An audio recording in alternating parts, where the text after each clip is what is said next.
If you are using and more or less abusing the current suspension system on your 2014 through 2020 four-wheel drive F-150 and want an upgrade for it that's going to offer top-level performance for both on and off-road driving, this BDS 3-inch upper control arm suspension lift kit with the Fox 2.5 Performance Series Elite coilovers and Fox 2.0 Performance shocks is a great kit to consider. I do want to note that this kit does not fit the Raptor models. However, if you don't have a Raptor and want high quality comfort and performance for tough driving styles, this kit will deliver it and include everything that you need in order to get there. The 3-inch height offers the boost that your truck may need for avoiding hazards off-road, fitting a larger tire that you may be checking out, or even leveling out the truck without going overboard if you're in search of a mild lift height option, but also want the ability to tailor the kit to your needs. Now, the high performance coilovers in this kit offer a load of height and dampening adjustments that I'll break down in just a second, but if you're doing any higher speed off-road driving,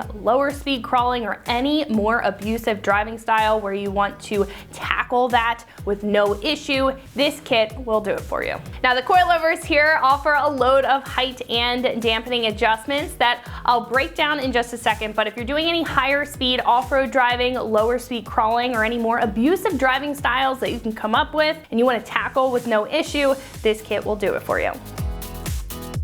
So starting with the lift height, as I said, it's pretty mild compared to some aggressive lifts that you'll see. You get 3 inches of lift in the front with the coilovers and a 2-inch block for the rear, which levels out the appearance. It helps to clear whatever you'd most likely come in contact with no lift installed, and it clears up to a 35-inch tire. The main component to get you to that point is the Fox 2.5 Performance Elite coilovers with a huge build, a remote reservoir for additional fluid capacity to keep them running cool with excessive work, and dual speed compression adjustments, which takes the comfort and performance to a whole new level. Now, the dual speed compression adjustment, or dual speed compression DSC, works as follows. Now, the small knob on the top here is the low speed adjustment, and that's where the shock itself is moving at a slower speed, like on the highway. The rod's not moving as much as it would with washboards, so you can fine tune your more calm rides to firm up or soften based on your preference. Now, the high speed is where that piston is working full tilt boogie over washboards, bumps, drops, wherever that piston is moving quickly. That's where you can stiffen up to resist bottoming out or soften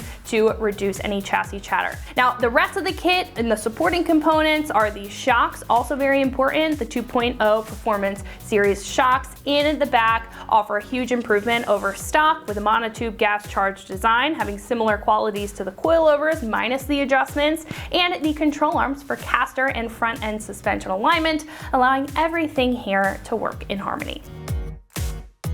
Now, breaking this kit down, the shocks and the coilovers are made of a 6061 aircraft grade aluminum, the coilover having a 2.5-inch diameter body and the rear shocks having a 2-inch body, both larger than factory to help dissipate heat more efficiently. They also both have hard chrome-plated heat-treated alloy steel shafts to reduce any nicking, bending, or any damage in tough and abusive situations, and a high-quality bushing on either end, which is going to have a very long-lasting construction. Now, the upper control arms here are built from a 1.5-inch outer diameter steel construction for optimal strength. They have an indexed ball joint cup to allow for additional articulation and down travel and up travel, in addition to positioning it for solid camber adjustments.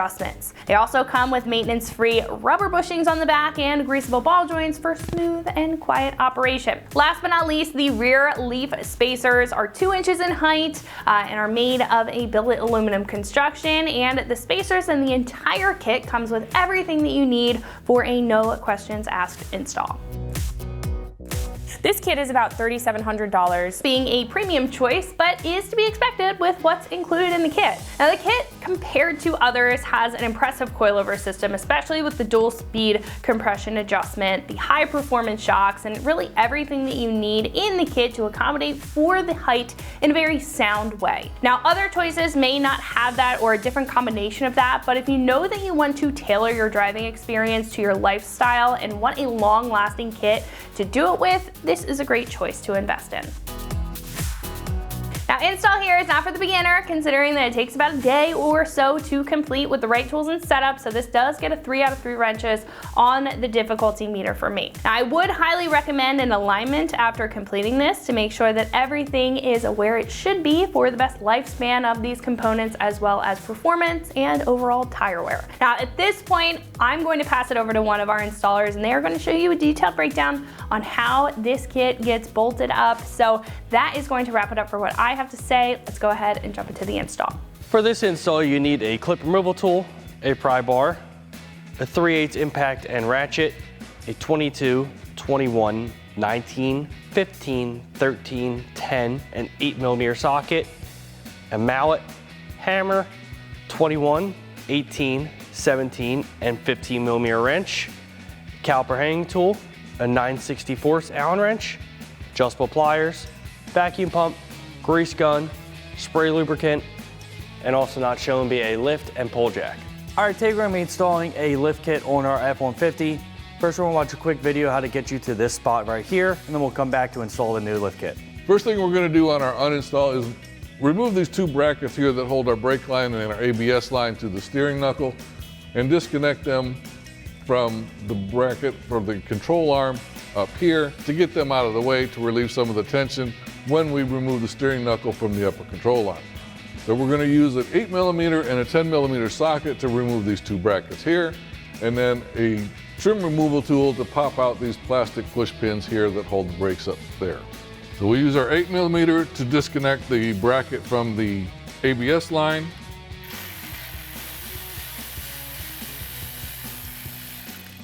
And then we'll use our 10mm socket to disconnect our brake hose from the steering knuckle.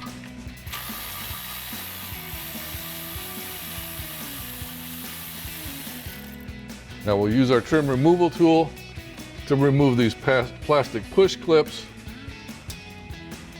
here, and then one at the top.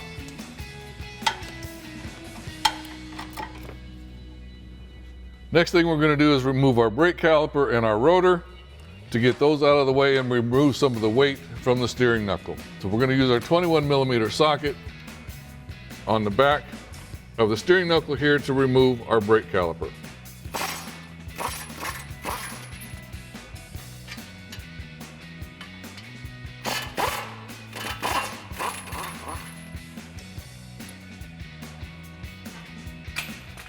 Now we can lift our caliper away from the rotor and then pull our rotor straight out.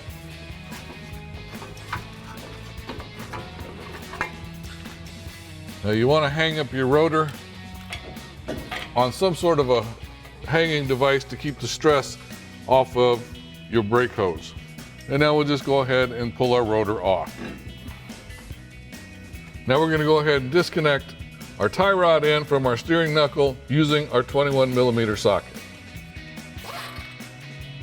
Now with our nut removed, you can go ahead and tap the bottom of this tie rod shaft to tap it up and dislodge it from the steering knuckle.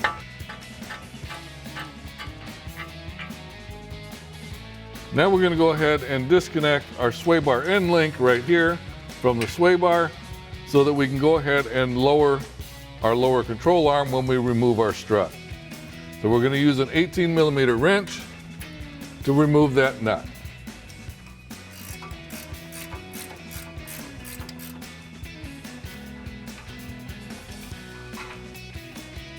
Now there are 2 vacuum lines connected together right here behind the steering knuckle itself. What we're going to do is just going to pull those off. Next thing we're going to do is remove this dust cap and the 13mm nut that holds the axle into the steering knuckle. But before you remove that nut, what you want to do is put a vacuum pump on the larger of the 2 ports that we just disconnected the vacuum lines for, because that will prevent some damage to the actuator that's inside the steering knuckle. So let's go ahead and get this dust cap removed and get our vacuum pump installed. Now you can use a pair of adjustable pliers or a small flathead screwdriver to get in here and pull that dust cap off. Now we're going to go ahead and hook up our vacuum pump, like I said, to the larger of the 2 ports back here.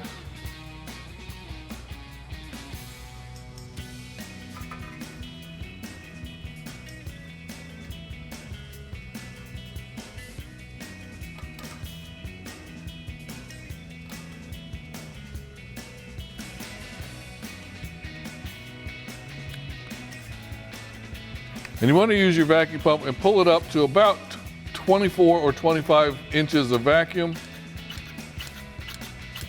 Then we'll go ahead and remove our nut. So using our 13 millimeter socket, we'll go ahead and dislodge this nut.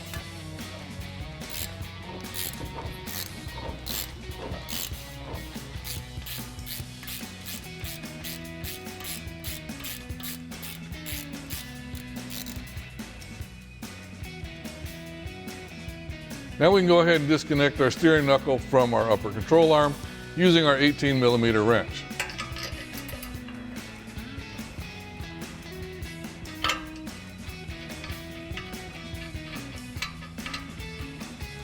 Now we're not going to take the nut off yet because, as you can tell, we haven't separated the ball joint shaft from the steering knuckle. So to do that, we're going to use our hammer, and we're just going to smack the top of the steering knuckle here to dislodge that ball joint shaft. Now with it loose, we can go ahead and remove our nut. We'll go ahead and separate our ball joint from our steering knuckle and lay that off to the side. Now we're going to remove our two lower strut mount bolts here and here using our 19 millimeter wrench and a 19 millimeter socket.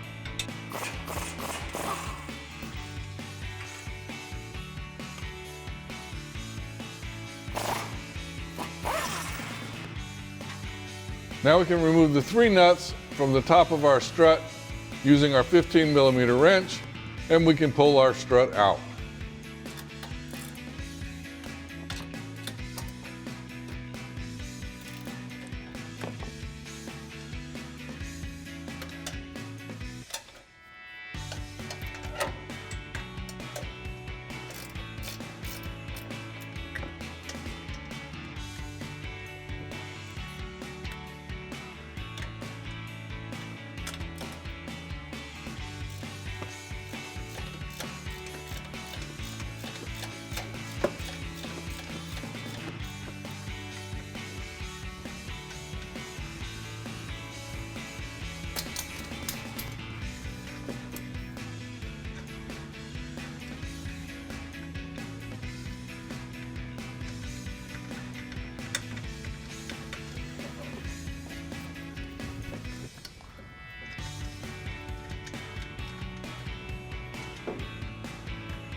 And now you can repeat that whole process for the other side.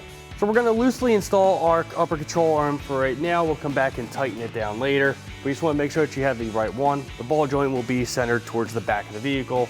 Also your logo will be in the front. So we'll get it in place and line up and slide our bolts in.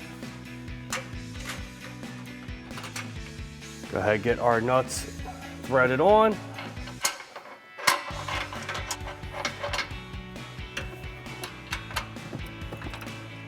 And then now we can go ahead and get our strut in. So we're gonna go ahead and get our strut with our reservoir in. Just make sure that you have the right one. It's also labeled on the top, but for a good reference, the reservoir will go towards the front of the truck. Now you'll see, did just tape a rag over the reservoir here, just so while it's swinging around down here, it doesn't get scratched or damaged. But we'll just slide this up under our control arm. So we're gonna get this lifted up and get our washers and locking nuts threaded onto the top bolts. This might just be kind of a pain. If you do have a buddy, that'd be great to help you hold this, but you can do this by yourself. So we're gonna grab our 17 millimeter ratcheting wrench and go ahead and tighten these three down.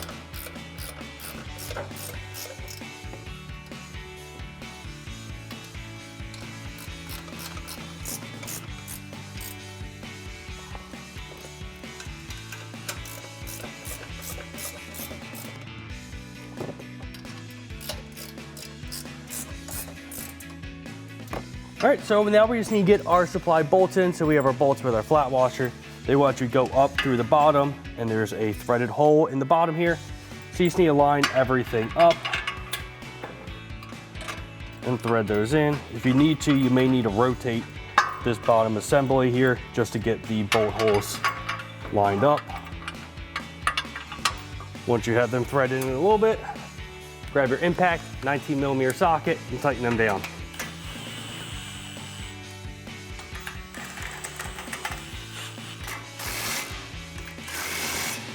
Now we're able to get our axle back into our hub so we can get our vacuum pump off and out of the way.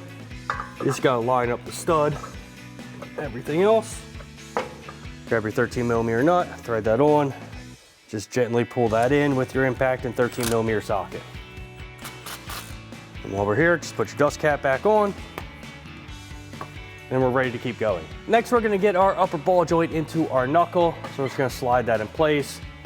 Thread on our supplied nut, and then grab our 18mm ratcheting wrench and tighten that down. Now, if you do get to the point where the stud is spinning, we're just gonna grab a rag and a pry bar and put that over our control arm and in our spring. We're just trying to prevent scratches here. Just put some tension down on that and continue tightening. We're now gonna tighten down our upper control arm bolts. So we're gonna grab our 18mm wrench to hold our head and our 21mm ratcheting wrench to tighten it down.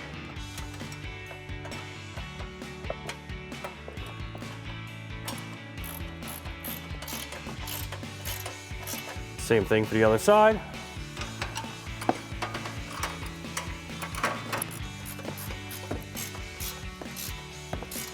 So we're just gonna keep working our way down. We're gonna grease up our ball joint. Put your grease gun on there. Pump that up.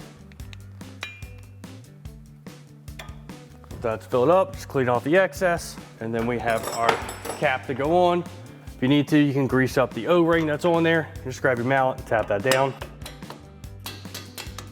We'll come down to our sway bar link now, get our 18mm nut, thread that on, grab our 18mm ratcheting wrench and tighten that down.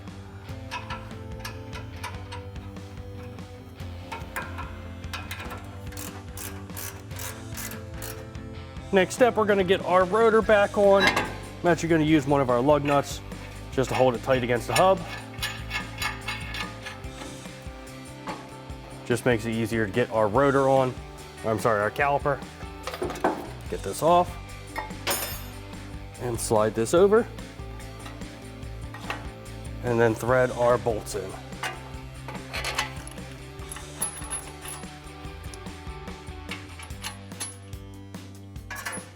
So on the back here, we're gonna plug in our vacuum lines for our four-wheel drive. Then we can go ahead and tighten our two 21mm bolts for our caliper.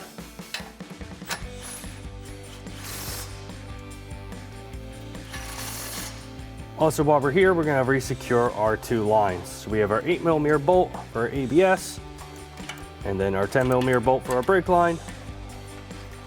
Grab a ratchet, an 8 and 10mm socket, and tighten those two down. And just go ahead and make sure all your lines are secure. Last thing we need to re-secure on our knuckle is our tie rod. So let's get that into place. Thread on our 21mm nut, grab our impact and tighten that down. So now is where we're gonna mount our reservoir. You're gonna see these two square cutouts. Now you should have two nut plates here and here. We don't. You may need to go purchase some, or you can mount this however you want. But we also need our bolts that will go into that. So we're gonna mount it up like so. So you have a nut plate here and a nut plate here. We're just gonna use one for right now, but you wanna make sure that you secure this as best as possible. We're gonna get that bolt threaded up in there. You're gonna have two brackets that you'll see have threaded holes on the back side of them. They will go on the back side of this bracket, like so. You can uncover our reservoir now, and that's gonna fit up in those like so. We have our other half of our clamps that will go like that with two tiny little Allens that will thread into them. So let's get that mounted up now. So as you can see, I do have everything just loosely installed in here, just to kind of get it in place. I'm gonna tighten down this bottom bracket here first with our 13mm socket or whatever hardware you have. Once again, you wanna make sure that you have 2 points of hardware down there to tighten everything down. Now for our clamps here, I'm gonna grab a 9/64 Allen bit and tighten those down. I got them started. You want to be careful not to strip them out because you will not be able to use them then, and you'll have to use something like a hose clamp. But we'll just get them tightened fully down.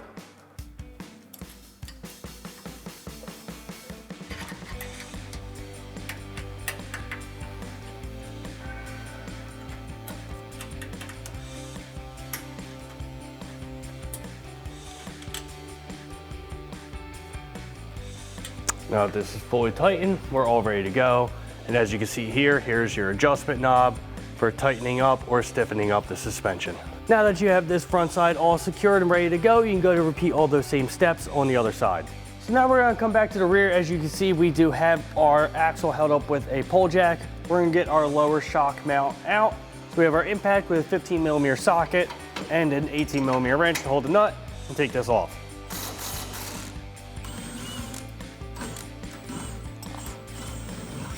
Our shock's loose at the bottom. We can go to the top and take our bolt out up top. At the top of our shock here, we have a 15mm bolt with a locking nut.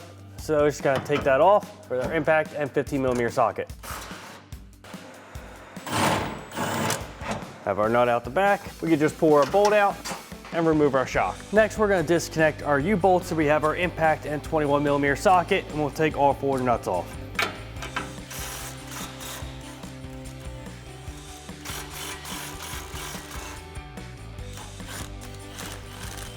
Hold on to this carrier. We need to take this last one off so it doesn't fall. This will be reused. For now, we can get our old U-bolts out of the way. We're gonna take our pull jack, lower it slightly so we can get our factory block out of the way. So now before we start installing parts, we do just have to do a quick assembly on our shock. So you'll see we have 2 bushings and 2 sleeves. Now they are the same, so it doesn't matter for the top or bottom. What we're gonna do is grab some spray lubricant, just lubricate where the bushings are gonna go. Grab a bushing and a rubber mallet, just tap that into place. Just make sure it's even. We can go ahead and do the same thing with one of our sleeves.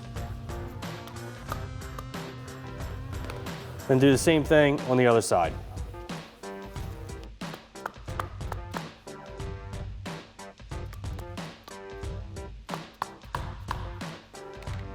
Need to pour some more spray in there. Make sure it's even. And then we're ready to install into the truck. So now we can start installing our new parts. We have our new block. Now this is not tapered or anything, so it's gonna fit in just like so. We can raise this up and line up with our leaf springs. Get that lined up. Get our 2 new U-bolts. Then our factory carrier. And then we have our supplied washers and nuts. So we'll get the rest of these threaded on.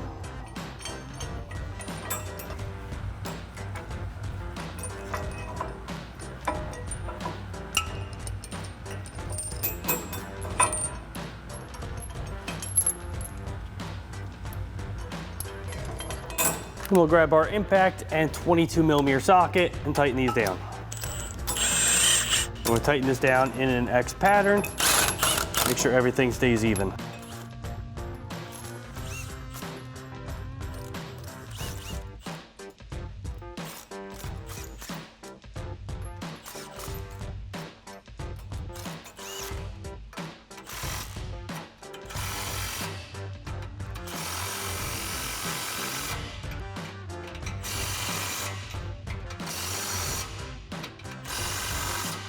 Now we can get our new shock in place. Now this will be the top of the shock. We'll get our factory bolt,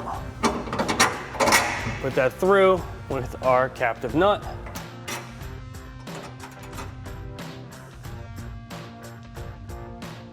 Just let that hang there for now, and we'll get our lower bolt in, and then we can tighten everything up. Now we can get our lower mount in. Now I lowered the pull jack down just to line everything up.